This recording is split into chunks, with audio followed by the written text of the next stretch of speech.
The digital clock on the coffee maker read 6:42 a.m. when I saw it. The sun wasn't yet high enough to have burned off the thin layer of morning mist that clung to the grass in my backyard, and the world outside my kitchen window was painted in soft grays and blues. It was my favorite time of day.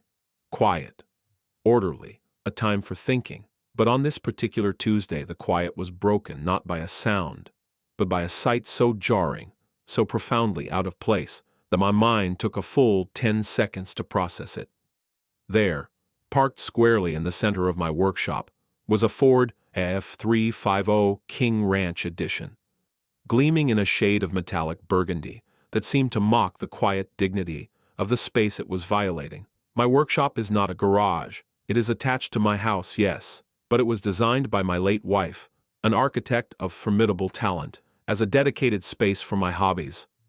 It has a 20-foot ceiling, industrial-grade ventilation, and a roll-up bay door that faces the back alley.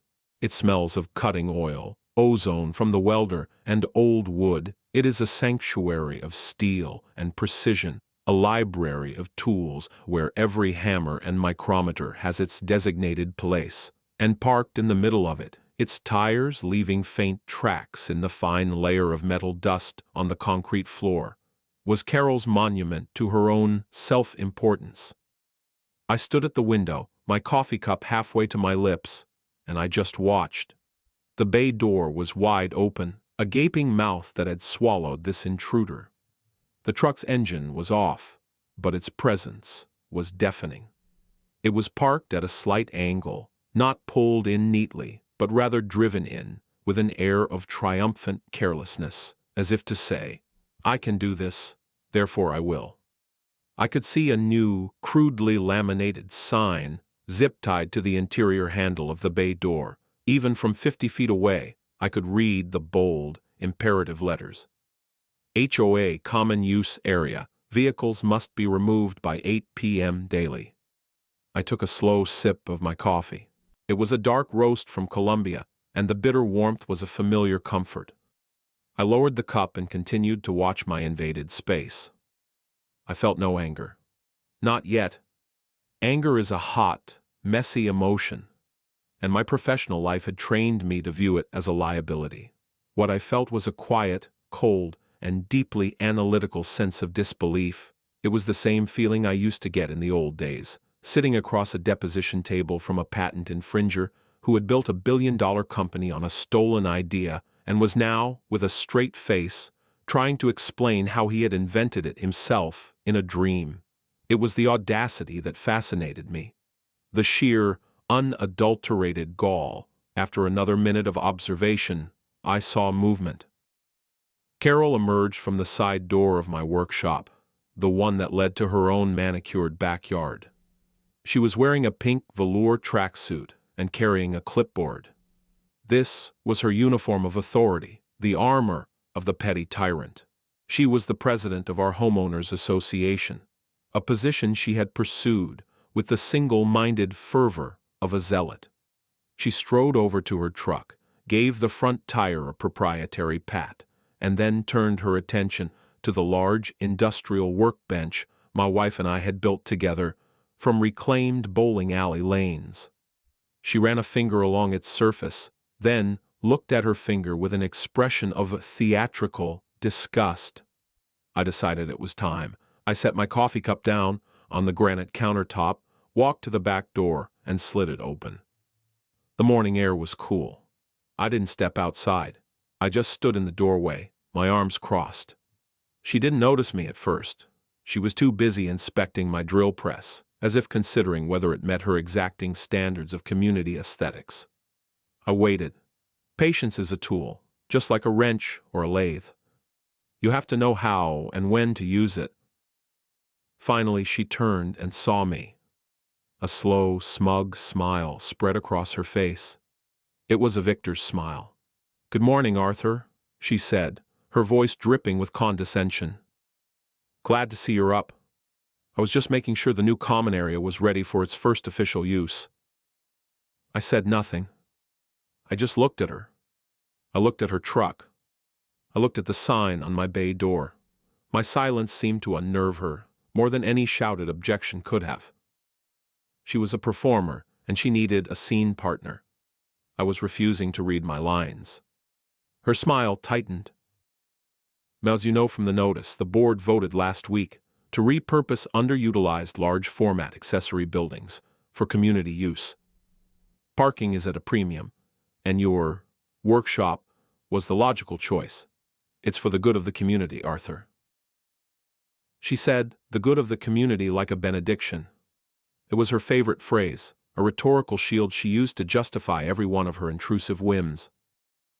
I remained silent. I let the weight of her words hang in the air between us. Underutilized, accessory building, community use. Each term was a calculated legal falsehood, a piece of ammunition in a war she had just declared. So, she continued, her tone hardening, you'll need to make sure your personal items are cleared to the designated zones along the walls by the end of the day. I've put up tape to mark the boundaries. Anything left in the central area will be subject to removal and a disposal fee, and this bay door needs to remain open from 7 a.m. to 8 p.m. for access. Failure to comply will result in daily fines of $200. It's all in the new bylaws. She tapped her clipboard. All perfectly legal and above board. I finally spoke. My voice was low, devoid of inflection. Get your truck out of my workshop, Carol. She actually laughed. A short, sharp bark. Oh, Arthur, don't be difficult. You can't fight this. I have the board, I have the votes, and I have our lawyer on standby. If you cause a problem, I will have your vehicle towed. She gestured vaguely at my actual garage. And I will have the sheriff here to escort you off the premises while we secure the common area. Do you understand me? I uncrossed my arms. I pulled my phone from my pocket. I didn't aim it at her in an obvious way. I just held it, the screen dark, and pressed the small button on the side that I had long ago programmed to start a voice memo. I kept my eyes on hers. I understand that you have just committed criminal trespass. I understand that you have illegally entered a part of my private dwelling, and I understand that you are attempting to extort me. Her face for the first time lost its smugness. It was replaced by a flash of pure, hot anger. This is not your dwelling. It's an accessory building. The HOA has purview over all accessory buildings. I will place a lien on your house so fast, your head will spin. I am the president. I took a step back into my kitchen and slid the door closed, locking it. I stood there for a moment, listening. I heard her shout my name, followed by a string of inventive threats. Then, the sound of her truck door slamming shut, and the powerful engine roaring to life. I expected her to back out. Instead, I heard the engine cut off. She was leaving it there, a 2.5-ton statement of dominance, a 4-wheeled flag planted on conquered territory. I walked back to the counter, picked up my coffee, and took another sip. It had cooled slightly. I looked through the window at the truck sitting defiantly in my late wife's beautiful, perfect workshop. She had no idea. She had no idea what she had just done. She thought she was fighting a lonely old man. She had no idea that she had just parked her truck in the middle of what was, for all intents and purposes, a federal courthouse. She had no idea who I was. And she had no idea that I kept the receipts. All of them. But before I tell you what I did next, before I describe the low hum of the arc welder and the smell of molten steel, I should probably explain. You see, I am not just a hobbyist who likes to tinker. My name is Arthur Pendleton, and for 42 years, I was a senior partner at a firm that specialized in intellectual property and patent law. Specifically, I was the man they brought in when a case involved complex mechanical engineering. My job was to sit in rooms with brilliant, arrogant engineers and scientists and dismantle their worlds piece by piece, using their own blueprints and their own words against them. My entire professional life was about the meticulous application of rules and the unassailable power of documentation. I didn't argue. I presented. I didn't yell. I revealed. I was, in the words of a particularly frustrated opposing counsel, a paper cut that could bleed a company to death. I retired 3 years ago, a year after my wife Eleanor passed away. She was the architect. I was the lawyer. She designed the forms. I enforced the boundaries. We were a good team. This house, this property on Lot, one of the then new Clearwater Creek subdivision, was her final project. She designed every inch of it. The way the morning light hit the kitchen, the specific species of oak for the floors, the sightlines from the living room to the old cypress tree in the backyard, and the workshop. That was her gift to me. A place for your beautiful mind to make beautiful things, she'd said. It was not an accessory building. On paper, on the blueprints filed with the county, on the deed of sale, it was designated as part of the primary dwelling's conditioned square footage. It was as much a part of my house as the master bedroom. It was my sanctuary, and after she was gone, it became my refuge. Carol moved in 5 years ago.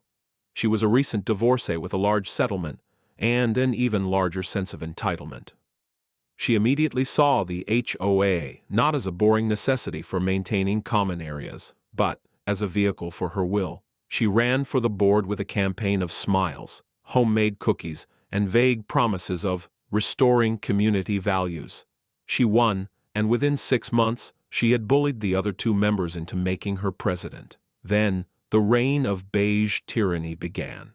It started small. A notice to Mrs. Gable, an 80-year-old widow, that her prize-winning roses were a non-compliant varietal. A $25 fine for the Henderson family because their son's bicycle was left on the lawn for 3 hours. A warning to me that my mailbox, the one installed by the developer, was 1/4 of an inch too low. I measured it. It was not. I didn't fight these things. Not at first. I was still grieving Eleanor, and the world felt gray and distant. Fighting over a mailbox felt like a profound waste of the little energy I had. But I am by nature a record keeper. So when the first formal notice arrived, a crisp envelope with the HOA's professionally printed logo, I did what I had always done. I started a file. The Carol folder, I called it. At first it was a single manila folder. In it, I placed the mailbox notice. Then came the notice about my grass being 2 inches high in a single patch near the driveway after a week of solid rain. I received a $50 fine for that. I didn't argue. I took a photo of the check, a photo of the notice, and a photo of the certified mail receipt I used to send it. I printed them out and added them to the folder. I paid every fine she levied, no matter how absurd, a fine for having my trash cans out at 7 a.m. instead of the approved 7:30 a.m., a fine for a small oil stain on my driveway, a ghost of a car I'd sold a decade prior. Each fine was paid promptly, with a cashier's check. Each transaction was documented.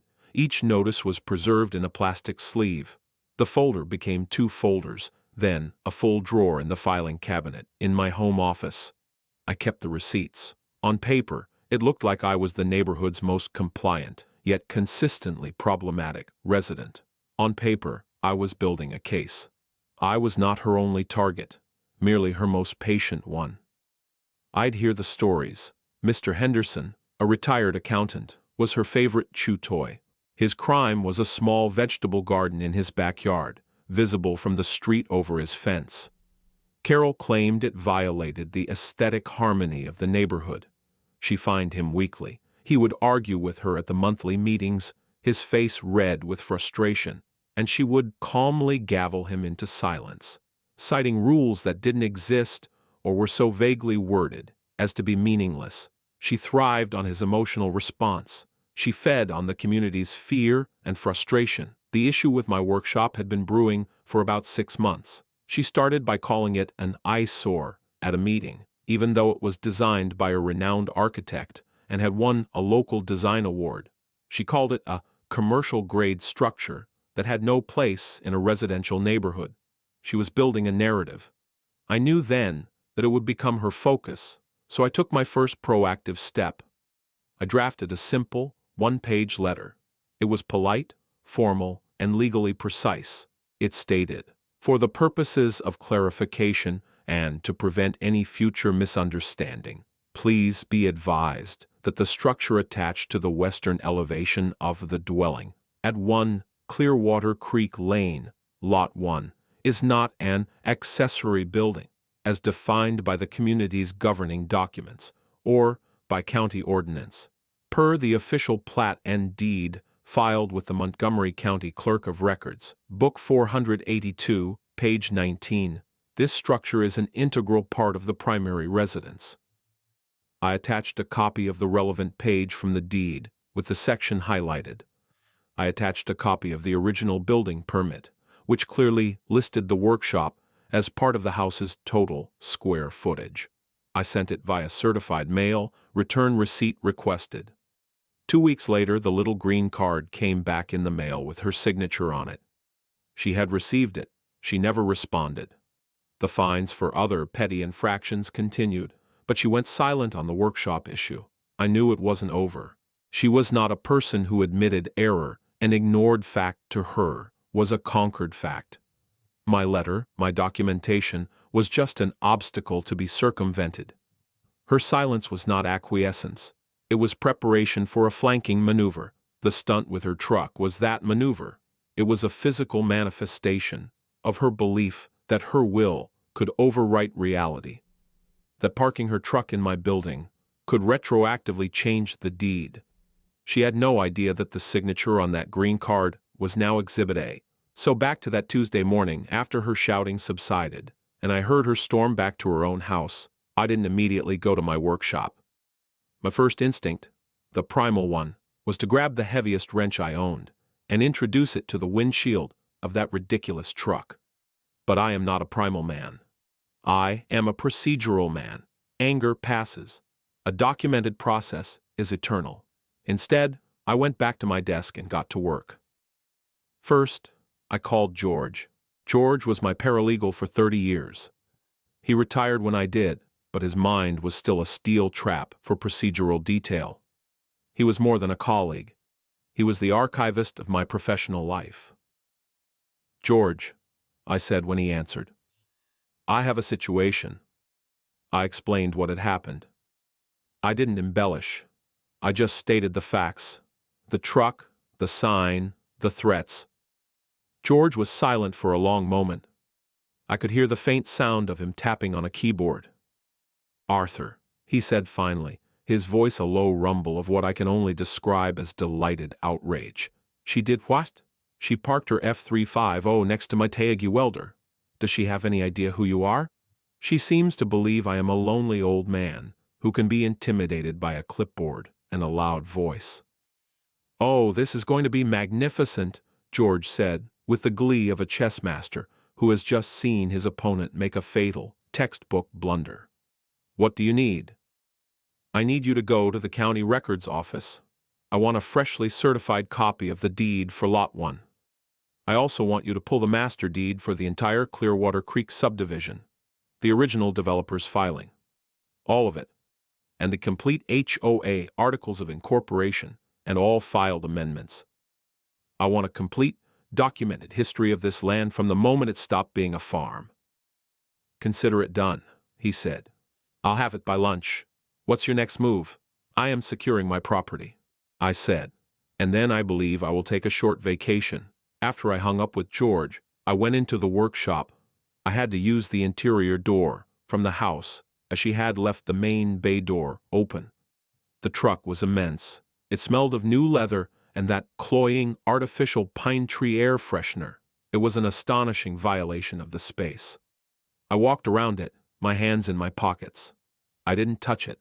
I took a series of high-resolution photographs from every conceivable angle with a digital camera, making sure the time and date stamp were enabled.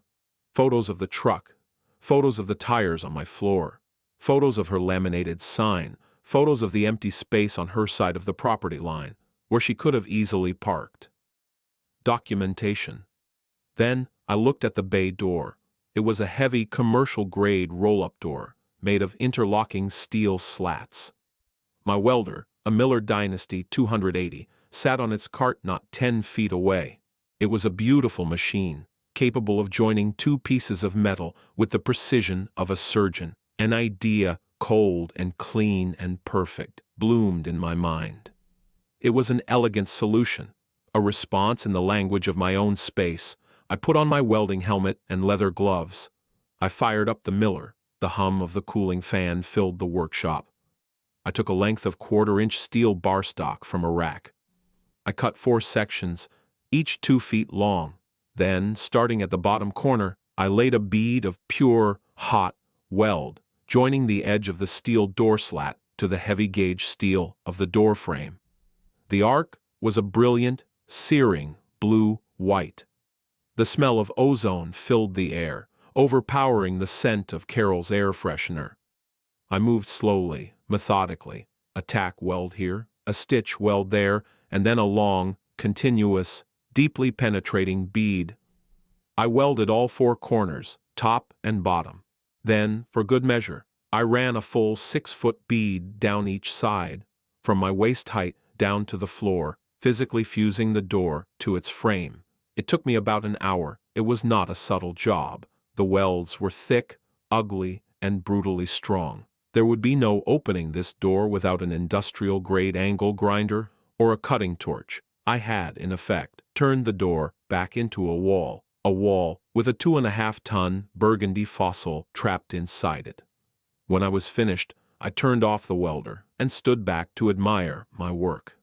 The sign she had zip-tied to the handle was now a permanent, ironic fixture. Vehicles must be removed by 8 p.m. daily, it commanded from behind a prison of its own making. I packed a small suitcase with clothes for 2 weeks, my laptop, and the entire Carol file drawer. I booked a room at an extended stay hotel in the city, one with a good desk and reliable internet. Before I left, I placed a small, battery-powered security camera on a high shelf in the workshop, aimed at the truck and the welded door. It uploaded directly to a cloud server. I locked the interior door to the workshop. I locked the back door of my house. I got in my own, modest sedan, parked in its own, proper garage, and I drove away. I did not feel angry. I did not feel triumphant. I felt calm. I felt focused. The game had been placed on the board. The pieces were moving. My part for now was to watch and wait. The vacation had begun. I was 3 days into my vacation, which consisted of me and George turning my hotel room into a war room, when the call came. The caller ID showed a local number I didn't recognize. "Is this Mr. Arthur Pendleton?" a young, professional voice asked. "It is," I said. "Sir, this is Deputy Miller with the Montgomery County Sheriff's Office. I'm at your residence. We received a call from a Miss Carol Peters, your neighbor." "I imagine you did," I said calmly. There was a pause on the other end. I could hear a woman's voice in the background, high-pitched and furious. It was unmistakably Carol. "Sir, Miss Peters is stating that you have stolen her vehicle. She says you've locked it in your garage and refused to let her have it." "First, Deputy," I said, my tone even and instructional, "it is not a garage. It is a part of my home designated as a workshop. Second, I have not stolen her vehicle. Her vehicle is located at the exact place she left it. I am out of town on a pre-planned trip. Before I left, I secured my property. Is there a problem?" The background voice shrieked. "He welded the door shut. Tell him he welded it shut. That's destruction of property. Arrest him." The deputy sighed. It was a deep, weary sigh that spoke volumes. "Sir, Miss Peters is alleging that you have welded her. You've welded the door to the building shut. The building is my home, Deputy. I can secure my doors in any manner I see fit, can I not? Especially if I am going to be away for an extended period. Did she tell you that she left her vehicle inside my home without my permission?" "She's stating that this is an HOA common area, sir. She's shown me a laminated sign." I almost laughed. "Deputy, a laminated sign does not supersede a county-filed property deed. I can email you a copy of my deed, as well as the building permits, which clearly show the workshop is part of the primary dwelling. I can also send you a copy of a certified letter I sent to Miss Peters a month ago, advising her of this fact, which she signed for." This time the silence on the other end was longer. I heard him say, away from the phone, "Ma'am, please step back. Let me handle this." Then, back to me. "You have that documentation, sir?" "I have it with me, yes. If you give me your email address, I can send it immediately. For your report, please note that I am the legal owner of the property at 1 Clearwater Creek Lane. that a vehicle was left inside my home without my consent, and that I have taken measures to secure my home while I am away. I will be back in approximately 11 days. She is welcome to retrieve her truck then, provided she is willing to pay for the professional services required to open the door she forced me to secure. Carol's scream of outrage in the background was almost operatic. "This is a civil matter," I heard her yell, ironically quoting what the deputy had probably just told her. "Sir," the deputy said, his voice strained but professional, "I believe you are correct. This appears to be a civil dispute. We will not be forcing entry into your home. I will advise Miss Peters of her civil options. I will file a report, and I will include your statement. Could you please provide me with that email address?" I gave it to him. I sent the files from my laptop before we even hung up. The police report, with my carefully worded statement, and the deputy's clear conclusion that it was a civil matter, became Exhibit B, the cloud-based security camera footage of the deputy trying to reason with a shrieking Carol became Exhibit C. Her performance was magnificent. She had no idea she was creating evidence that would be played back in a silent, wood-paneled room in front of a man in a black robe. Meanwhile, George had returned from the county courthouse with a treasure trove. He'd found the master deed for the entire subdivision. A dusty, 100-page document from 1988. We spent an afternoon poring over it, drinking bad hotel coffee and highlighting passages. And then, on page 73, in a dense paragraph of legalese, we found it, the bombshell. It was a specific covenant related to Lot 1. Because my lot had been the original site of the developer's sales office and model home, it had unique provisions. The developer, a man named Henderson, a generation removed from the neighbor Carol was tormenting, had anticipated that the owner of Lot 1 might want to use the oversized structure for more than just parking cars. The clause was explicit. The dwelling on Lot 1 is exempt from any and all association bylaws, present or future, restricting the use of attached structures for workshop, studio, or other personal, non-commercial hobbyist activities. Furthermore, any architectural elements related to said activities, including but not limited to commercial-grade doors or ventilation, shall not be subject to aesthetic review by the association. George leaned back in his chair and let out a low whistle. "She's not just wrong, Arthur. She's spectacularly, foundationally, legally in another galaxy wrong." Carol's entire argument was based on her self-created HOA rule book, a flimsy pamphlet of her own opinions. She had never bothered to read the actual governing documents. Her power was derived from the fact that no one else had, either. They were long, boring, and filled with jargon. She relied on that apathy. It was the soil in which her tyranny had taken root. She had no idea that she had picked a fight with the one man in the entire neighborhood who found dense, boring legal documents to be thrilling reading. The master deed exemption became Exhibit D. The next call came 2 days later. It was from a number I recognized as belonging to my neighbor, Mr. Henderson. His voice was shaky, a nervous whisper. "Arthur, it's Bill Henderson from down the street." "Bill, it's good to hear from you. Is everything all right?" "Well, yes and no. The whole neighborhood is talking. She's on a rampage. She's telling everyone you've gone insane and stolen her truck. But some of us are glad you're finally standing up to her." There was a pause. "Listen, Arthur, I have something that might help. I don't know if I should. She's very vindictive." Mr. Henderson was the fearful ally, the one who had suffered in silence, afraid to make waves. But my actions, my quiet defiance, had given him a spark of courage. "Bill," I said gently, "whatever you have, I assure you it will be handled with the utmost discretion. I am building a formal case. Anything you provide will be protected and used appropriately."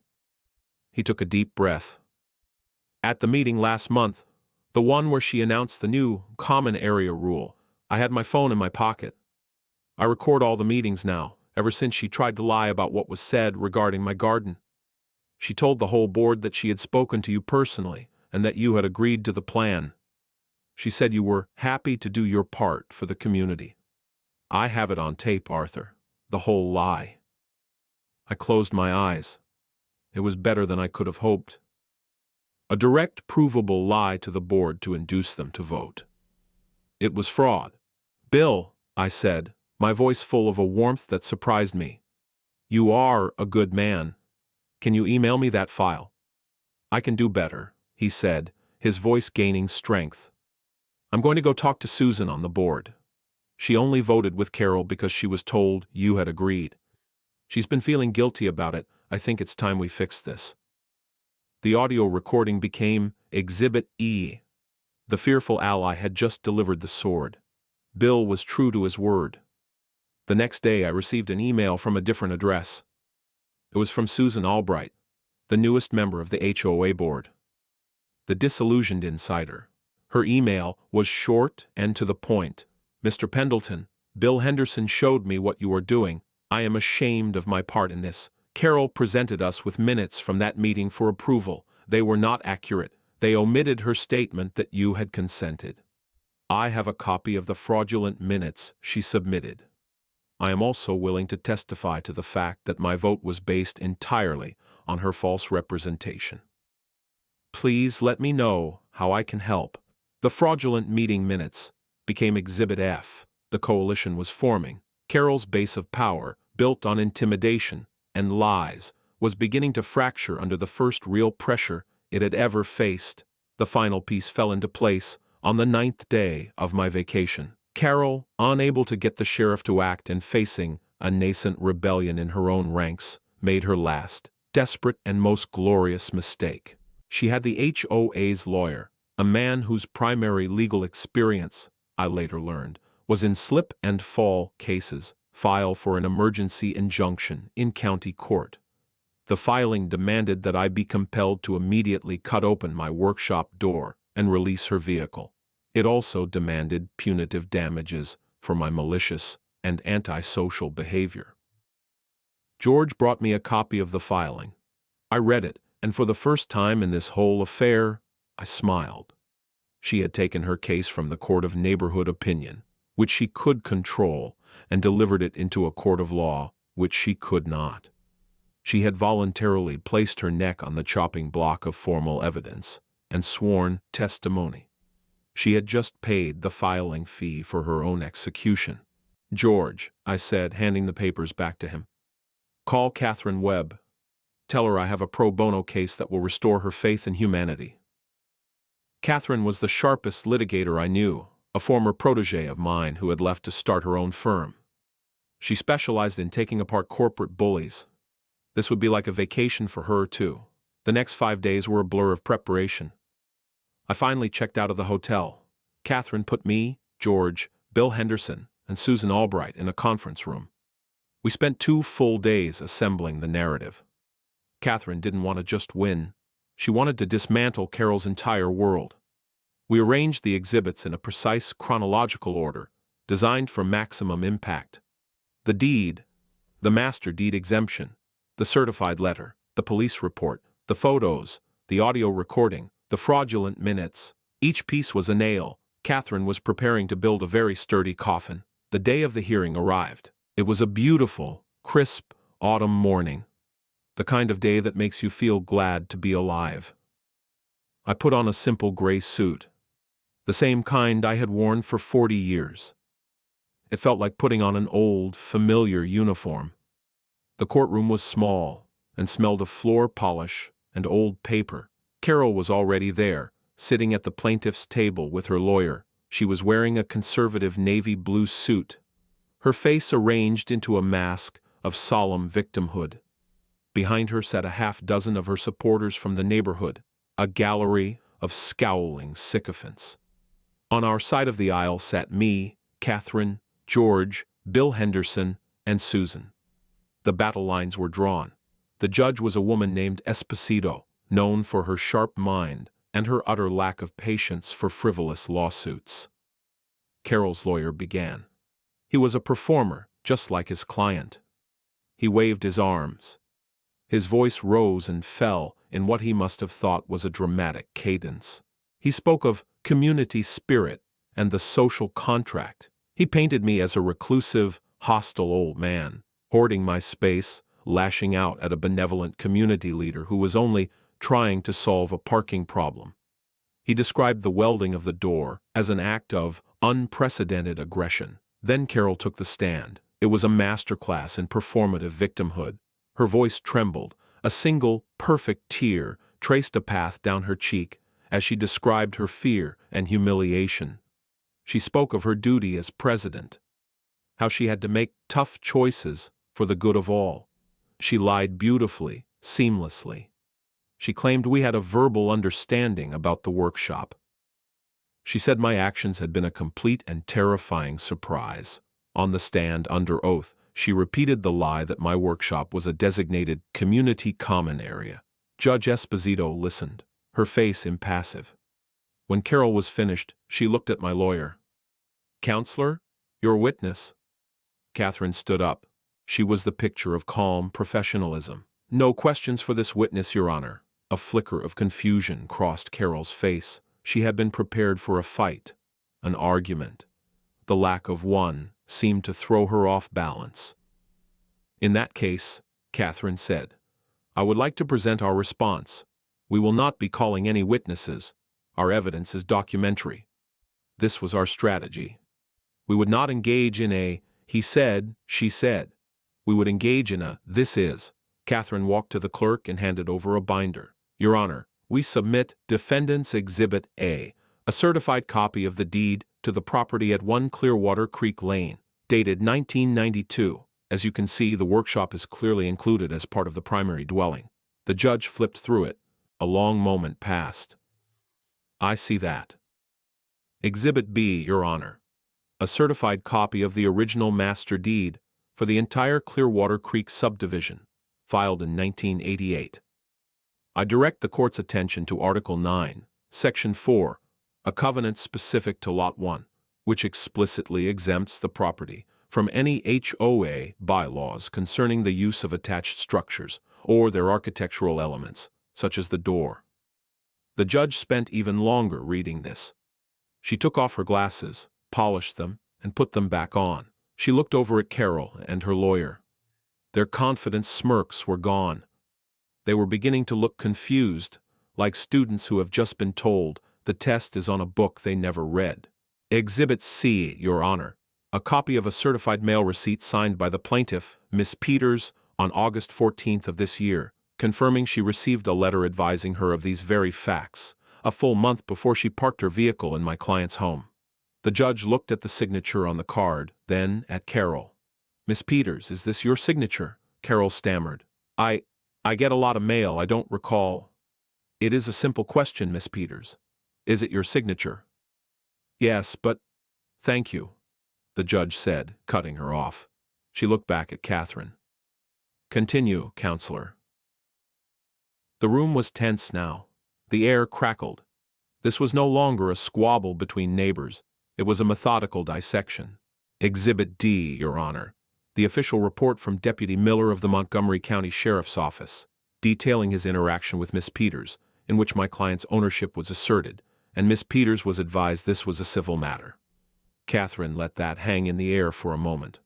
Then she delivered the blow that would change everything. "And finally, Your Honor, Exhibit E. This is an audio recording of the HOA board meeting from September 5th. With the court's permission, I would like to play a 30-second excerpt." Carol's lawyer shot to his feet.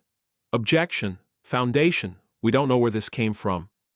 It was provided by a board member who is present in this court, Your Honor," Catherine said smoothly, "and who is prepared to testify as to its authenticity, if required." She gestured to Susan, who gave a small, firm nod. The judge waved the lawyer back into his seat. "Play it." Catherine pressed a button on a small digital recorder. First, there was the sound of shuffling papers.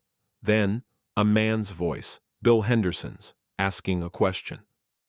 "Carol, are you sure about this? Forcing access to Arthur's workshop seems extreme. Have you even spoken to him?" And then, Carol's voice, clear and confident, filled the silent courtroom. "Of course, Bill. I had a lovely chat with Arthur last week. He's completely on board. He's happy to do his part for the community. He understands." A collective gasp went through the room. It was quiet, but audible. All eyes went to Carol, and then I saw it. The collapse. It wasn't dramatic. It was a quiet, internal implosion. The mask of the righteous victim didn't just slip. It evaporated. Her face, which had been animated with feigned emotion, went utterly, terrifyingly blank. Her skin seemed to turn the color of old parchment. Her eyes, which had been focused on the judge, became unfocused, staring into the middle distance. She had been so confident in her narrative, in her performance, that the sudden, irrefutable proof of her lie shattered her reality. She had no idea the recording existed.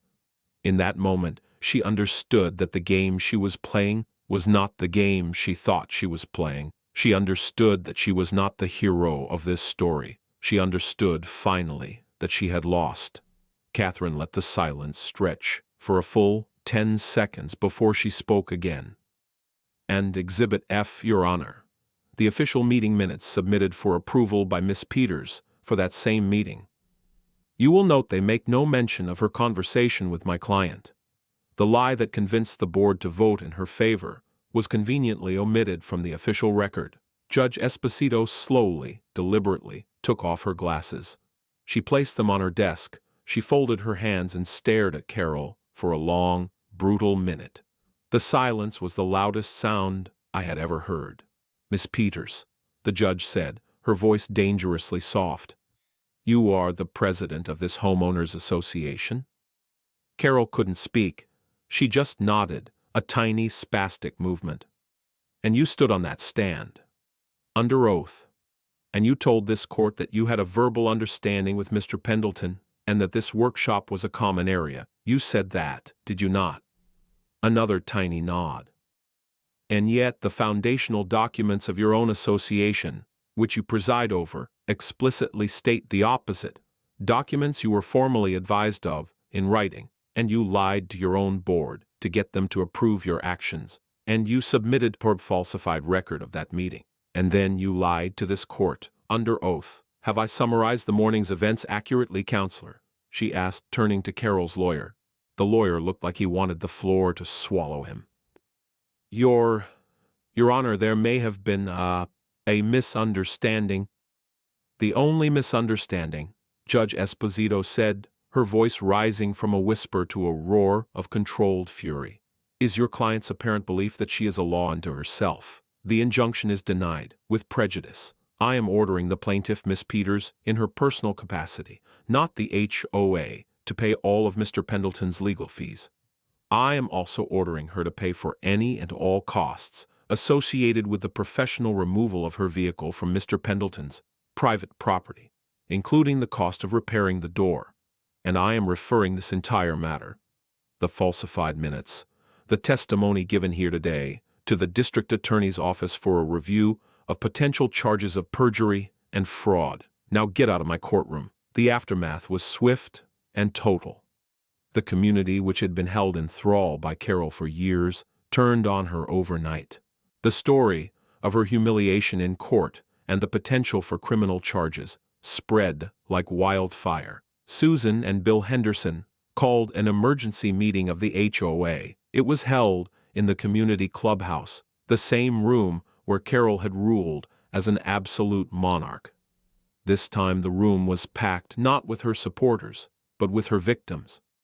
One by one, they stood up. Mrs. Gable spoke about her roses. The Henderson family spoke about the bicycle fine. A dozen others spoke of the petty harassments, the constant stream of fines, the culture of fear. It was a dam breaking. Carol was there. She was required to be. She sat at the front table, no longer the president, just a resident. She was pale and thin, a ghost at her own funeral. She said nothing. A recall vote was held. It was nearly unanimous. She was stripped of her position on the board. Bill Henderson was elected the new president. His first act was to propose a motion to review and rescind every fine Carol had issued over the past 2 years that was not related to a clear, unambiguous violation of the original covenants. His second was to issue a formal, written apology to me and to the community. The district attorney did press charges. Faced with the undeniable evidence from Judge Esposito's courtroom, Carol pleaded guilty to 1 count of misdemeanor perjury to avoid a more protracted and public fight. She received a hefty fine and 2 years of probation. The financial blow was significant. The public humiliation was absolute. Her truck was removed from my workshop about a week after the hearing. A team of professional metalworkers had to come with plasma cutters. It took them 4 hours to carve the door away from the frame. The cost, as Judge Esposito had ordered, was sent directly to Carol. A month later, a "for sale" sign appeared on her lawn. She sold the house at a loss and moved away. I never saw her again. The neighborhood is different now. It's quieter. People talk to each other more. Mr. Henderson is a fair and sensible HOA president. He runs the meetings with a gentle hand and a strict adherence to the actual rules. The fines have stopped. Mrs. Gable's roses are thriving. And me? I am back in my sanctuary. I had a new bay door installed, identical to the old one. My workshop is clean again. The smell of her truck's air freshener is long gone, replaced once more by the familiar, comforting sense of oil and steel and work. Sometimes, when I'm out here late at night, working on a project, I think about the whole affair. I think about rules and ownership, a deed, a covenant. These are not just pieces of paper. They are promises. They are the architecture of a civil society. They are the walls we build around ourselves, not to keep people out, but to define the space where we are free to be ourselves. Carol didn't understand that. She saw rules as weapons, as tools of power. She never understood that they are meant to be a foundation, a floor upon which we can all stand securely. I kept one small souvenir from the entire ordeal. After the welders cut the old door apart, I found a small, jagged piece of the steel frame on the floor. It was about the size of my thumb, with a thick, ugly glob of my own weld still attached to it. I cleaned it up, polished the edges, and now it sits on my workbench. It's not a trophy. It's a reminder. A reminder that peace is not a passive state. Sometimes it must be actively, methodically, and precisely defended. A reminder that when someone parks their arrogance in a place it does not belong, the correct response is not to yell, but to get to work, to consult the blueprints, and to build a better, stronger, and more permanent wall. It is a reminder that on paper, and in the end, the truth has a weight and a permanence that no amount of bluster can ever hope to move. The peace in my workshop is an earned peace, and it is very, very quiet.